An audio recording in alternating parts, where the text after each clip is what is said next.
एक समय की बात है, सिकंदर लोधी बनारस गया हुआ था और वो काशी नरेश वीरदेव सिंह बघेल के वहां रुकते थे, क्योंकि दिल्ली के बादशाह बड़े राजा होते थे, महाराज और सम्राट होते थे सारे भारत के, और ये छोटे छोटे राजा बिजली खां पठान तो नवाब थे, और वीर सिंह जो है नरेश राजा थे वहां काशी के। तो राजाओं के पास रुका करते थे, वीरदेव सिंह बघेल के पास रुके हुए थे। तो कबीर साहब और रविदास जी शाम के समय वहां वीर सिंह के मकान पर पहुंच गए। वहां सिकंदर लोधी भी विद्यमान था और साथ में शेख तकी।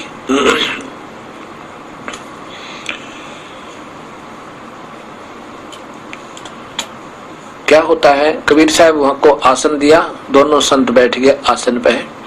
थोड़ी सी देर के बाद कबीर साहब ने अपने पैर पे एक जल का लोटा जो साथ रखा था, अपने पैर पर वो पानी डालने लग गए।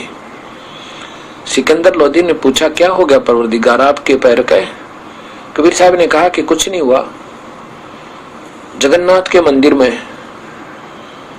एक मेरा सेवक है रामहर्ष पांडा, उसने नाम तो मुझसे ले रखा है, लेकिन वो रोजी रोटी के लिए वहां सेवा कर रहा है बेचारा। वो तो अपने ऊपरले से मनता वहां सेवा करता रहता है, और उसका पैर जल गया होता, वो ऊपर से भगवान की खिचड़ी उतारा था। प्रसाद बनता जैसे एक टोकना नीचे रखा, फिर दूसरा, फिर तीसरा, फिर चौथा, ये 5-6 ऊपर नीचे रख देते हैं। एक कुछ साइंटिफिक मेथड होता है ये। नीचे लकड़ी जलाई जाती है, पानी गर्म होता ऊपर वाला ज्यादा गर्म होता है और ऊपर वाला पक जाता है। जब वो पक जाता है तो ऊपर वाले को उतारते हैं, फिर दूसरा, फिर तीसरा, ऐसे। जब ऊपर वाले पात्र को वो प्रसाद उतारने लगा, ऐसे वो टेढ़ा हो गया और उसके पैर पे उबलता हुआ प्रसाद बहुत गर्म गिर गया, और कहा कि वो उसके पैर पे मैंने जल वहां पहुंचा दिया, भेज दिया। अब ये तो लीला की थी कि जल वहां नहीं पहुंचा, कबीर साहब स्वयं वहां भी थे, क्योंकि परमात्मा अनंत रूप होते हैं, जब चाहे जहां प्रकट हो जाता है। ये तो उनका भ्रम, उनको ये दिखाने के लिए कि ये मेरे कुछ टिप्पणी करें और ताकि इनका भ्रम दूर हो, इसलिए कहा कि उसकी मैंने वहां आग बुझाई है पैर की।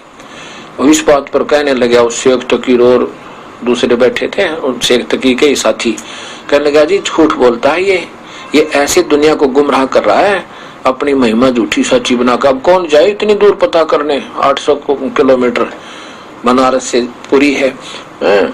अब इसकी ऐसे प्रभुता बनती रहती है, इसका पता कराओ, और नहीं तो इसको सजा दो, फिर झूठ पावत है। अब 2 ऊंटों के सवार भेजे, 10 दिन जाने में लगे, 10 दिन आने में। वहां जाकर के उन्होंने पूछा कि भी कोई रामहर्ष नाम का पांडा है? पता किया जी है। उस रामहर्ष पांडा से पूछा कि कोई तुम्हारे साथ कोई घटना घटी उस दिन? कहा जी।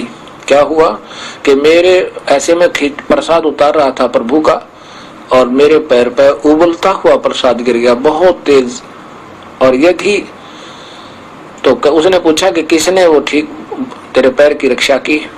मेरे कबीर परमात्मा ने, मेरे कबीर गुरुदेव ने। कौन कबीर? काशी वाला कबीर।